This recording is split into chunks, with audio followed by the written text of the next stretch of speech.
Hello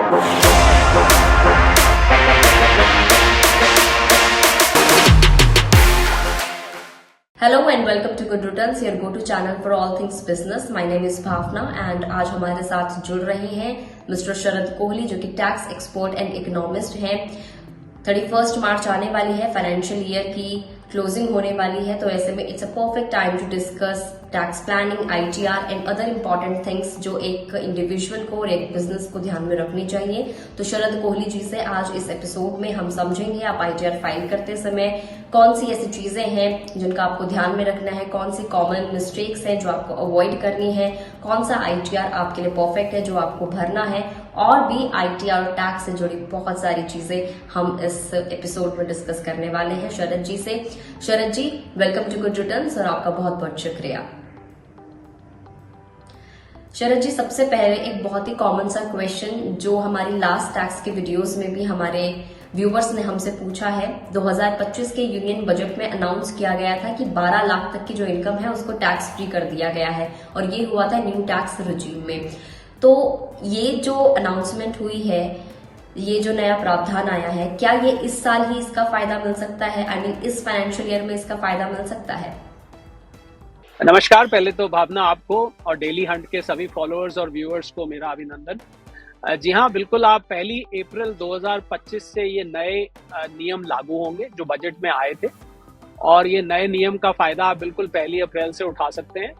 और पर जो पिछले साल की है, यानी कि 31 मार्च 2025 तक की जो रिटर्न्स फाइल करनी है, हम सबको पता है वो अप्रैल और जुलाई के बीच में फाइल होती हैं। आखिरी डेट 31 जुलाई होती है, अनलेस की गवर्नमेंट उसको किसी कारण से बढ़ा दे। तो इसका फायदा आप उसमें 1 अप्रैल से जो आपका टैक्स पेबल अगले साल का है, यानी कि जो 25-26 फाइनेंशियल ईयर का टैक्स है, उसमें आप उन नए बजट्स का प्रोविजन का फायदा उठा सकते हैं। ध्यान रखें, कुछ लोग सोच रहे हैं कि अभी जो रिटर्न फाइल होगी उसमें शायद हम 12 लाख रुपए तक का जो नया अब 87A में रिबेट आया है उसका फायदा उठा सकते हैं। ऐसा नहीं है। 31 मार्च 2025 तक तो जो पिछले साल का था, यानी कि न्यू रिजीम में जिनकी 7 लाख रुपए तक की, आपको पता ही होगा, और ओल्ड रिजीम भी चल रही है, न्यू रिजीम भी चल रही है, पुराने नियम लागू होंगे। तो आप अपने रिटर्न फाइलिंग की तैयारी करिए पिछले साल की, और जो अगले साल से आपने टैक्स प्लानिंग करनी है, यानी कि 1 अप्रैल 2025 से जो आप अपनी टैक्स प्लानिंग करेंगे। मान लीजिए आप नौकरी करते हैं तो आपका जो टीडीएस कटता है, आपकी सैलरी स्लिप में कट के आता होगा हर महीने, सब लोग जानते हैं इस बात को। तो उस टीडीएस की प्लानिंग, यानी कि वो टीडीएस आपका कम हो जाएगा। अगर आपकी इनकम खासकर 12 लाख तक है तो बिल्कुल जीरो ही हो जाएगा। बहुत बड़ी खुशखबरी अप्रैल की सैलरी स्लिप से देखने को मिल जाएगी। और जिन लोगों की बाकी भी सोर्सेज से इनकम है उनको भी इसका फायदा देखने को मिलेगा।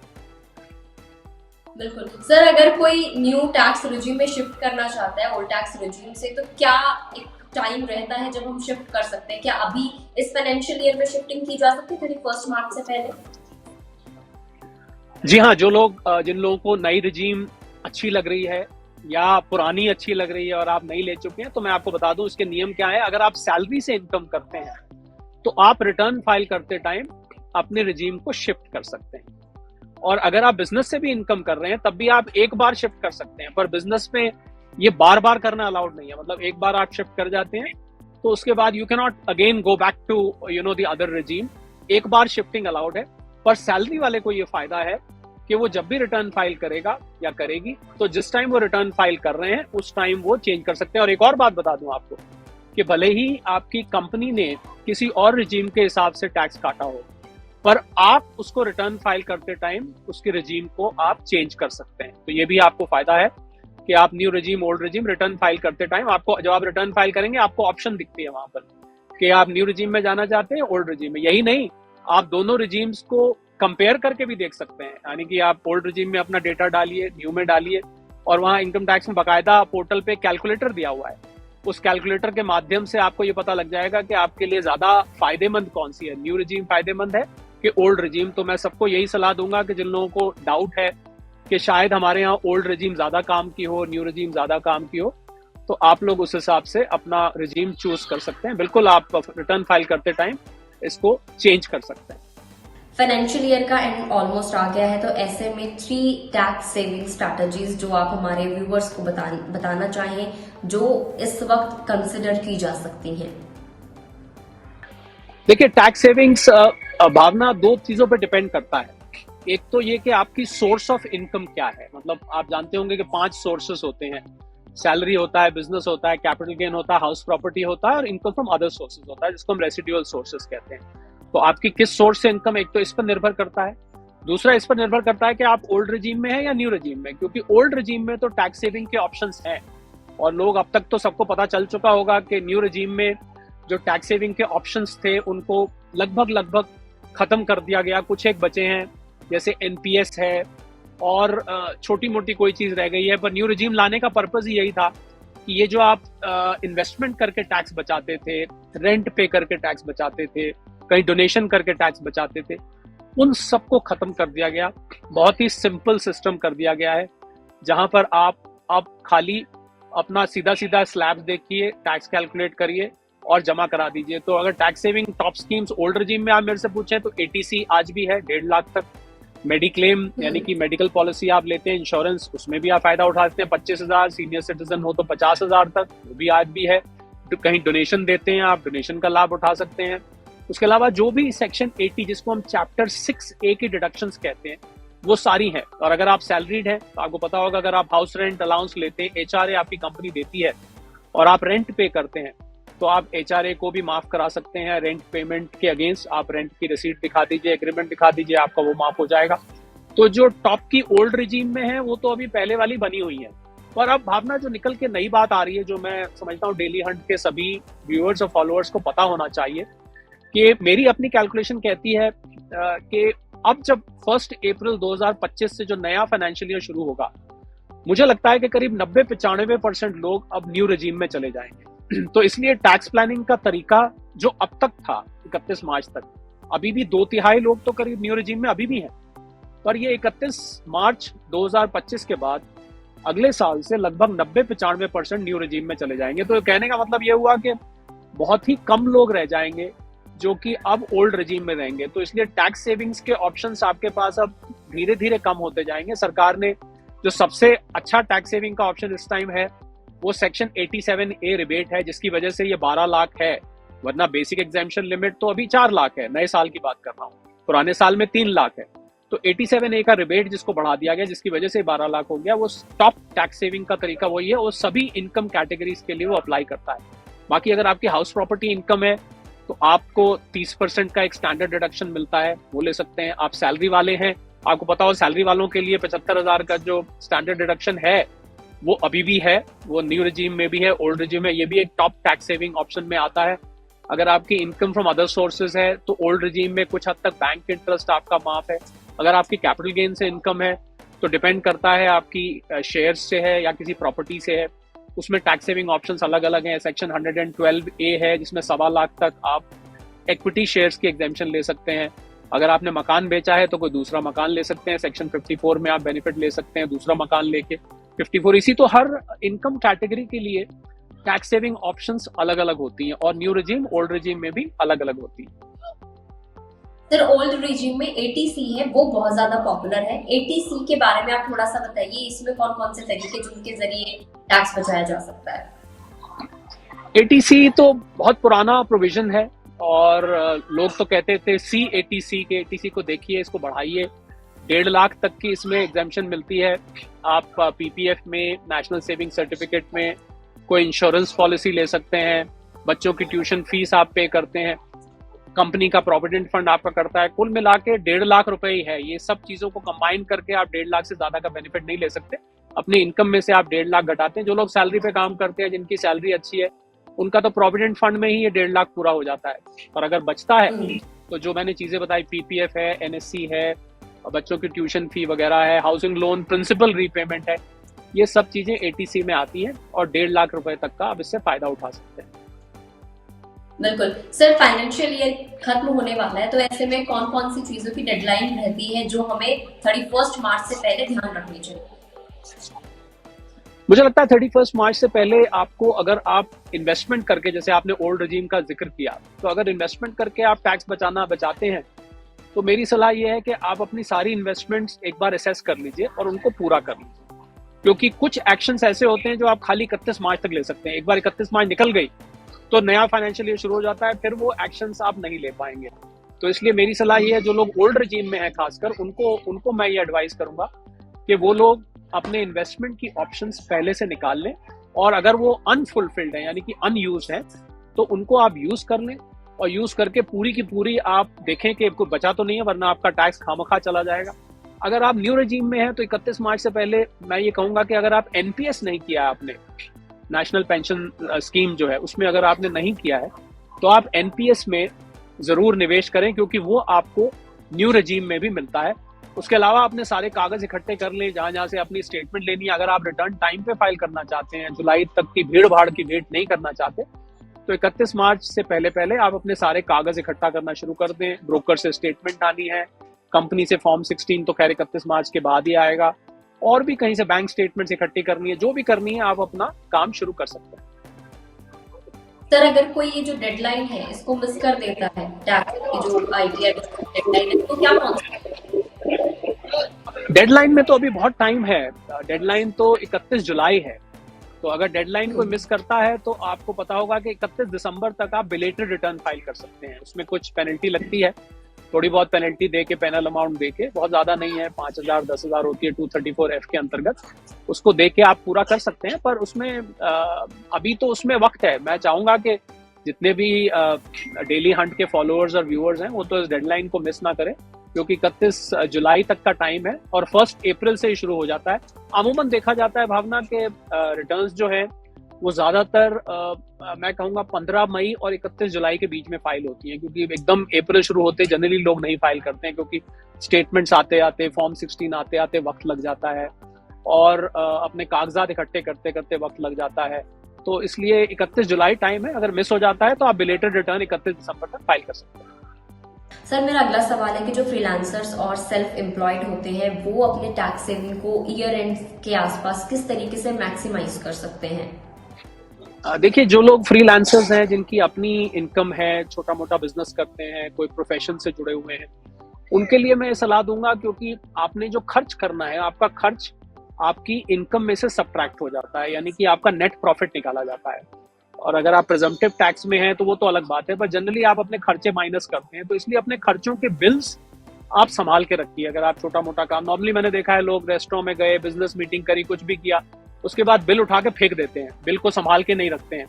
तो मैं सलाह दूंगा कि वो लोग बिल वगैरह को संभाल के रखें, और अपना सारा हिसाब किताब वो लोग बहुत प्रॉपरली मेंटेन भी नहीं करते हैं। तो एक एक्सेल शीट मेंटेन कर लें, जिसमें आपने कहाँ से आपकी इनकम आई, कहाँ आपने खर्च किया, उसका एक लेखा जोखा सा बना लें। अगर आपकी इनकम करोड़ों में है तो फिर तो आपको बुक्स ऑफ अकाउंट्स भी रखनी पड़ती हैं। आप देखें कि आपकी बुक्स ऑफ अकाउंट्स पूरी हो, इनकम्प्लीट ना हो। ये सब चीजों का ध्यान रखना होता है। इसके अलावा जो छोटे मोटे बिजनेस करते हैं, उनके लिए, प्रोफेशनल्स हैं, उनके लिए प्रिजम्पटिव टैक्स स्कीम होती है, जहां पर आपकी टर्नओवर की लिमिट्स होती हैं। बाकी सेल्फ एम्प्लॉयड के लिए आई थिंक अपनी सिस्टम में, आपके कंप्यूटर में, आपके लैपटॉप में, आपके फोन में, आपके कागजात में सारा हिसाब किताब रखा हुआ होना चाहिए कि कहाँ से आपका साल भर में पैसा आया है और कहाँ आपने खर्च किया है। खासकर वो पैसा जो आपने ऑफिशियल पर्पसेस के लिए खर्च किया है, उस पैसे का हिसाब किताब अलग रखें, क्योंकि वो सारा आपकी इनकम में से सब्ट्रैक्ट कर दिया जाता है। तो चलिए अब बात करते हैं आपके निवेश से हुए मुनाफे पर लगने वाले टैक्स के बारे में, जिसमें लगता है long term capital gain tax और short term capital gain tax. अगर आपको लॉस भी हो रहा है तो लॉस देने वाले शेयर से भी आप प्रॉफिट कमा सकते हैं। किस तरीके से, वो हम शरद जी से समझेंगे। शरद जी, एक टर्म होती है टैक्स लॉस हार्वेस्टिंग और टैक्स गेन हार्वेस्टिंग। इसके बारे में आपसे थोड़ा सा डिटेल में समझना चाहेंगे कि ये क्या है, कब इसका इस्तेमाल किया जाना चाहिए, कौन इसको यूज कर सकता है, कितनी ये फायदेमंद है, क्या कुछ फायदा इसमें मिल सकता है? टैक्स हार्वेस्टिंग का मतलब है कि 31 मार्च से पहले अगर आप इन्वेस्टमेंट से कमाते हैं, आपने बिल्कुल ठीक कहा। मान लीजिए आप, tax harvesting normally equity shares में काउंट किया जाता है। तो इक्विटी शेयर्स का मतलब है कि मान लीजिए आपकी इक्विटी शेयर से इनकम है और आपको उन शेयर्स में मुनाफा हो रहा है, और या आपको मान लीजिए कुछ शेयर्स ऐसे हैं जहां पर लॉस हो रहा है, तो उसमें आप ये कर सकते हैं। आजकल तो मार्केट पीछे बहुत गिरी है, 26,227 से गिरकर मार्केट अभी पीछे 3-4-5 दिन रिकवर करी है अभी भी, पर उस पीक से अपनी लो है। तो मान लीजिए आप हो रहा है, बहुत सारे इन्वेस्टर्स मुझे मिलते हैं जो कहते हैं हमें लॉस हो रहा है। तो आपको करना ये चाहिए कि आपको अपना लॉस बुक कर लेना चाहिए। लॉस बुक करके भले ही आप दोबारा एंटर कर जाएं 1 अप्रैल के बाद, उससे क्या होगा कि लॉस बुक करने से आपको लॉन्ग टर्म कैपिटल लॉस हो जाएगा। लॉस को आप एडजस्ट भी कर सकते हैं, कैरी फॉरवर्ड भी कर सकते हैं। और अगर आपको प्रॉफिट हो रहा है तो भी आप टैक्स हार्वेस्टिंग कर सकते हैं। फिर आप क्या करिए कि आप प्रॉफिट बुक करिए। 1.25 लाख रुपए तक का सेक्शन 112A में हार्वेस्टिंग का प्रोविजन है, यानी कि आपको इक्विटी शेयर्स के होने वाले गेन्स के अगेंस्ट 1.25 लाख रुपए का टैक्स में छूट मिलती है। तो आप अपना प्रॉफिट बुक करिए, क्योंकि जब तक आप बुक नहीं करेंगे आपको छूट नहीं मिलेगी। बुक करिए, और आप अगर उस शेयर को लंबे वक्त तक रखना भी चाहते हैं तो आप उसको दोबारा खरीद लीजिए। एक समय आप बेच दीजिए और उसमें आप री एंटर कर जाइए। तो मेरा बेचने से ये मतलब कतई नहीं है कि मैं कह रहा हूं कि आप अपने इन्वेस्टमेंट को मेरे कहने से बेच दीजिए क्योंकि आपने टैक्स हार्वेस्टिंग करनी है। ऐसा बिल्कुल इसका मतलब नहीं है। इसका अर्थ ये है कि आप उसको बेच के अपना जो 1.25 लाख रुपए का बेनिफिट है उसको यूज करिए और दोबारा उसमें आप एंटर कर जाइए। इसको हम टैक्स हार्वेस्टिंग कहते हैं, लॉस मेकिंग के लिए भी, प्रॉफिट मेकिंग के लिए भी। ज्यादातर ये टैक्स हार्वेस्टिंग का कॉन्सेप्ट इक्विटी शेयर्स में जिन लोगों ने निवेश किया हुआ है उनके लिए ये ज्यादातर अप्लाई करता है। तो टैक्स लॉस हार्वेस्टिंग और टैक्स गेन हार्वेस्टिंग हमने समझ लिया। अब मैं आपसे एक छोटी सी चीज समझना चाहूंगी कि क्या हम शॉर्ट टर्म को लॉन्ग टर्म में और लॉन्ग टर्म को शॉर्ट टर्म में भी एडजस्ट करा सकते हैं इस हार्वेस्टिंग के जरिए? शॉर्ट टर्म को तो लॉन्ग टर्म के अगेंस्ट एडजस्ट हो जाता है, पर लॉन्ग टर्म शॉर्ट टर्म के अगेंस्ट नहीं होता है। तो ये आपको ध्यान रखना चाहिए। 2 तरीके से आप लॉसेस का फायदा उठा सकते हैं। एक तो आप इसको सेट ऑफ कर सकते हैं, दूसरा आप इसको कैरी फॉरवर्ड भी कर सकते हैं, यानी कि आप अगले 8 साल तक इस लॉस को, मान लीजिए आपका इतना प्रॉफिट नहीं बचा कि आपका सारा लॉस एडजस्ट हो सके, तो इसको आप आगे ले जाइए और आगे ले जाके 8 साल तक आप इसको आने वाले प्रॉफिट्स के अगेंस्ट आप इसको सेट ऑफ कर सकते हैं। तो ये नियम है शॉर्ट टर्म। ज्यादातर ये नियम अप्लाई करते हैं जब आप इक्विटी या कोई सिक्योरिटी को बेचते हैं, या फिर आप कोई मकान बेच के, अगर आपको प्रॉपर्टी बेच के अगर आपको लॉस हुआ है, खासकर रेजिडेंशियल प्रॉपर्टी, उसमें भी आप इस प्रकार से प्रयोग कर सकते हैं। आपने अपने लॉसेस कैरी फॉरवर्ड करने की बात की है, उसी से जुड़ा हुआ मेरा एक सवाल है। ये जो लॉसेस को कैरी फॉरवर्ड करना है, इसको थोड़ा सा आप एक्सप्लेन कीजिए। इसको कौन कर सकता है, कैसे कर सकता है और कितने टाइम तक के लिए ये जो पूरा प्रोसेस है लॉसेस को कैरी फॉरवर्ड करने का, कितने साल तक के लिए होता है?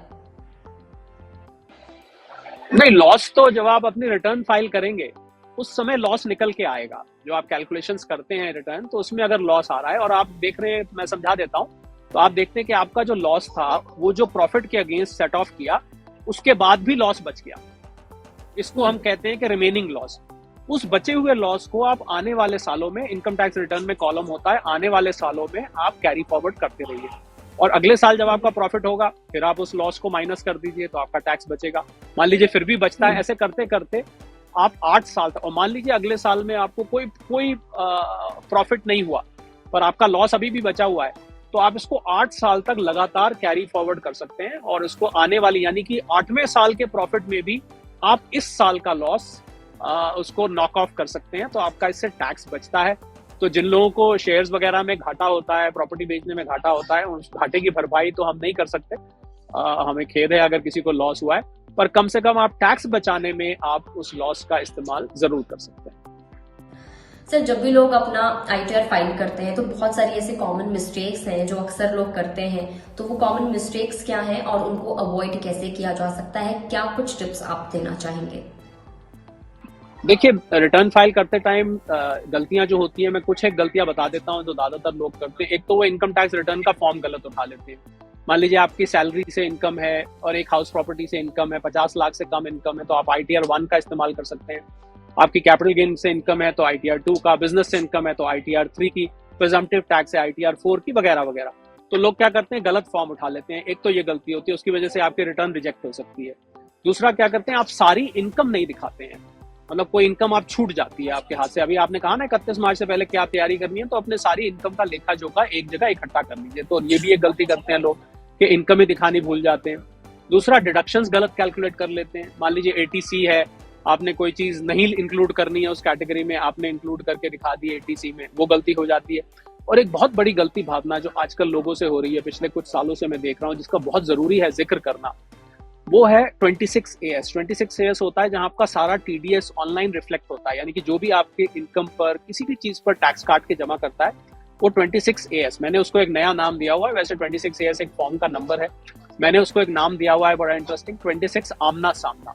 यानी कि आपका अपने TDS से आमना सामना हो जाता है। आप उसको खोल के देखिए, और जहां जहां से आपकी इनकम आई है वो 26 ईयर्स लोग रिकंसाइल नहीं करते हैं। अगर आप बिना रिकंसाइल किए 26 ईयर्स से करेंगे तो आपकी रिटर्न जो है वो उसमें फॉल्ट आ जाएगा, गड़बड़ आ जाएगी, क्योंकि वो मैच नहीं करेगा। यानी कि आपने जो इनकम दिखाई है और जो टीडीएस दिखाया है और जो सरकार के पास लेखा जोखा है उससे मैच नहीं करेगा, तो उससे एक दफे रिकंसाइल जरूर करनी चाहिए। इसके अलावा एक और गलती जो लोग करते हैं वो अपने बैंक अकाउंट गलत भर देते हैं। और बैंक अकाउंट सही भरना इसलिए जरूरी है कि मान लीजिए आपका कोई रिफंड आना है तो वो तो रिफंड आएगा ही नहीं। फिर लोग कहते हैं जी हमारा तो रिफंड नहीं आया, टैक्स फालतू कट जाए, तो आपको पता होगा कि रिफंड आता है। और अगर आपने इनकम बैंक अकाउंट डिटेल गलत भर दी है तो आपका तो फिर रिफंड बाउंस हो जाएगा। तो इस वजह से इसलिए बैंक अकाउंट डिटेल्स बहुत ध्यान से भरें और उसको प्रॉपर करें। दूसरा, कुछ लोगों की फॉरेन में एसेट्स होते हैं, फॉरेन में इनकम होती है, तो इनकम टैक्स रिटर्न में स्केड्यूल्स दिए हुए जहां पर आप फॉरेन एसेट्स, फॉरेन इनकम दिखाएं, उसको लोग अक्सर भूल जाते हैं। मुझे लगता है कि उनको बिल्कुल नहीं भूलना चाहिए। और अपने स्लैब, किस स्लैब में आते हैं आप, किस कैटेगरी में आते हैं, सब ध्यान से बढ़िए। और जो लोग ये समझ रहे हैं कि भाई ये सब तो हमारे बस की नहीं है, या हमें सीए के पास या किसी टैक्स लॉयर के पास जाना पड़ेगा, किसी टैक्स एक्सपर्ट के पास जाना पड़ेगा, ऐसा नहीं है। अगर आप उसको ध्यान से पढ़ेंगे तो मुझे लगता है कि बहुत ही सिंपल है। देखने में, एहसास करने में वो बहुत कॉम्प्लिकेटेड दिखता है, पर जब आप उसके अंदर जाएंगे, उसको पढ़ेंगे, तो आजकल तो पोर्टल पे इनकम टैक्स पे बहुत सिस्टमैटिकली सारा कुछ लिखा हुआ है। तो मैं सभी डेली हंट के फॉलोअर्स और व्यूअर्स को ये रिक्वेस्ट करना चाहूंगा कि आप लोग कोशिश करें, अपने रिटर्न खुद फाइल करें। इससे आपको कॉन्फिडेंस आएगा, आपकी नॉलेज बढ़ेगी, और कुछ अगर आप खर्च भी हो रहा है आपका प्रोफेशनल को देने में, वो पैसा भी बचेगा। किसी सीए को या किसी लॉयर को दे रहे हैं, वो पैसा भी बच जाएगा। जो सीएस और लॉयर्स मेरे को सुन रहे हैं उनसे मैं दोनों हाथ जोड़ के माफी चाहूंगा अगर वो सोच रहे हैं कि हमारी पेट पर लात मार रहा है या ऐसा बोल के। तो ऐसा कुछ नहीं है, क्योंकि मेरी भी यही मंशा रहती है कि लोग जितने टैक्स से एजुकेटेड होंगे उतना ही सरकार के लिए भी अच्छा है, उनके खुद के लिए भी अच्छा है। तो रिटर्न को बहुत ध्यान से पढ़े। आपने कहा कि किन चीजों से ये गलती ना हो, तो जो चीजें मैंने बताई हैं इन्हीं के अंदर प्रिवेंटिव स्टेप भी छुपे हुए हैं। जैसे मैंने कहा, रिटर्न ठीक चूज करें, रिटर्न फॉर्म, तो आप देखिए आप कौन सी कैटेगरी में आते हैं, आपकी इनकम कहाँ से आ रही है, उसके हिसाब से आप रिटर्न फॉर्म चूज करिए, तो आपसे गलती नहीं होगी।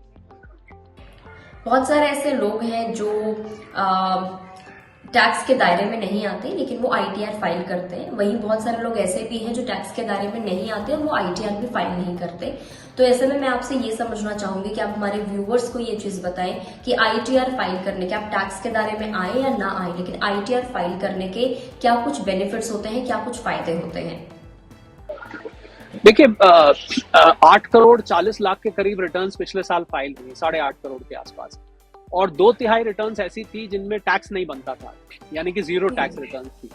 तो कुल मिला के जिन्होंने टैक्स दिया वो 2 करोड़ सी थे। तो आप देखिए कि ऐसे लोगों की बहुत बड़ी तादाद है जो टैक्स नहीं भी देते हैं पर फिर भी रिटर्न फाइल करते हैं। मैं ये आपको सरकारी आंकड़ा बता रहा हूँ अभी जो हाल में निकल के आया है। तो रिटर्न फाइल करना आपके लिए एक अच्छी आदत है। मैं समझता हूँ अगर आप रिटर्न फाइल करते हैं, आपको कल को लोन लेना है, वहां पर फायदा होगा। कल को आपने कहीं वीजा अप्लाई करना है किसी देश का, वहां पर रिटर्न मांग ली जाती है, आपकी इनकम प्रोफाइलिंग के लिए मान ली जाती है। तो इसलिए मैं सलाह दूंगा कि आप लोगों को रिटर्न अगर हो तो फाइल करनी चाहिए, रिटर्न फाइल करना अवॉइड नहीं करना चाहिए। और अगर आपका टीडीएस कटा हुआ है, यानी कि टैक्स एट सोर्स कट गया है, तो टैक्स एट सोर्स को रिफंड लेने के लिए भी आपको रिटर्न फाइल करनी पड़ेगी। और अगर आपने कोई फॉरेन का ट्रांजैक्शन किया है तो भी मैंडेटरी है, आपने कहीं प्रॉपर्टी ली है, बेची है, तब भी मैंडेटरी है। तो ऐसी बहुत सारी चीजें हैं कि जबकि टैक्स नहीं बनता है, भावना ध्यान देने वाली बात है कि टैक्स नहीं बन रहा है पर फिर भी रिटर्न फाइल करनी जरूरी है। और जो 2 मैंने मेन पर्पस बताए इनका जरूर ध्यान रखें कि अगर आप हाउसिंग लोन ले रहे हैं तो, और अगर आपको वीजा अप्लाई करना है, इसके लिए आपको कई बार क्रेडिट कार्ड, आप बड़ा क्रेडिट कार्ड अप्लाई कर रहे हैं, उसके लिए भी आपको रिटर्न जरूरत पड़ जाती है। तो इसलिए रिटर्न अगर आपकी बन रही है, आप चेक कर लें आपके ऊपर एप्लीकेबिलिटी है कि नहीं, और आप उसको फाइल करें। फाइनली फाइनेंशियल ईयर एंड के बाद लोग अगले साल के लिए प्लानिंग करना शुरू कर देते हैं। तो 1 अप्रैल 2025 से अगले साल, अगले फाइनेंशियल ईयर की टैक्स प्लानिंग किस तरीके से की जा सकती है, किन चीजों का ध्यान रखना चाहिए, क्या कुछ किया जा सकता है, इसके बारे में क्या टिप्स आप हमारे दर्शकों को देंगे? मैं भावना यही कह के समाप्त करूंगा जो आपने शुरू में पूछा था कि आपकी पहले तो रेजीम डिसाइड करना बहुत इंपॉर्टेंट है कि आप कौन से रेजीम में हैं। और पिछले साल तक यानी 31 मार्च 2025 तक मुझे लगता है कि ओल्ड रेजीम वाले की तादाद करीब 1/3 रह गई थी, 2/3 लोग अब न्यू रेजीम में आ गए थे। तो इसलिए उन लोगों को अब अपनी तो रेजीम डिसाइड करना चाहिए। रेजीम डिसाइड करने के बाद ये प्लानिंग आप कर पाएंगे कि आपको कहाँ करना है। तो मुझे लगता है बाकी का जितना हमने शो में बोला है, बाकी सारे जवाब उसी में छुपे हुए हैं। और मैं उम्मीद करता हूँ इस शो देखने के बाद आपको टैक्स फाइल करने के लिए और कॉन्फिडेंस आया होगा और आप खुद फाइल करने की कोशिश करेंगे। और भी कोई सवाल हो तो आप आई एम श्योर आपके डायरेक्ट मैसेज आपको नीचे लोग डाल सकते हैं। So Sharad ji, thank you so much for sharing all the information. कि जितनी भी इंसाइटफुल डिटेल्स आपने हमारे साथ शेयर की हैं, आई एम श्योर हमारे व्यूअर्स को एक क्लियर अंडरस्टैंडिंग मिल गई होगी कौन सी गलतियां नहीं करनी है, किस तरीके से आपकी जो बेसिक चीजें हैं, बेसिक अंडरस्टैंडिंग जो होती है कॉमन मैन को होनी चाहिए, वो आई एम श्योर मिल गई होगी। आपका बहुत बहुत शुक्रिया हम लोगों से जुड़ने के लिए, बातचीत करने के लिए। सभी दर्शकों को भी आई होप ये जो एपिसोड है ये काफी इंफॉर्मेटिव लगा होगा। अगर आप इस वीडियो को फेसबुक पर देख रहे हैं तो फेसबुक पेज को लाइक करें, यूट्यूब पर देख रहे हैं तो गुड रिटर्न्स के यूट्यूब चैनल को सब्सक्राइब करना ना भूलें। और अगर आपका कोई क्वेश्चन है टैक्स से जुड़ा हुआ, ITR से जुड़ा हुआ, तो आप हमसे कमेंट सेक्शन में जरूर पूछ सकते हैं। हम लोग पूरा ट्राई करेंगे कि हम उन सारे सवालों का जवाब दें। अदरवाइज शरद जी के साथ एक और एपिसोड हम लोग लाने की पूरी ट्राई करेंगे। Thank you for watching us.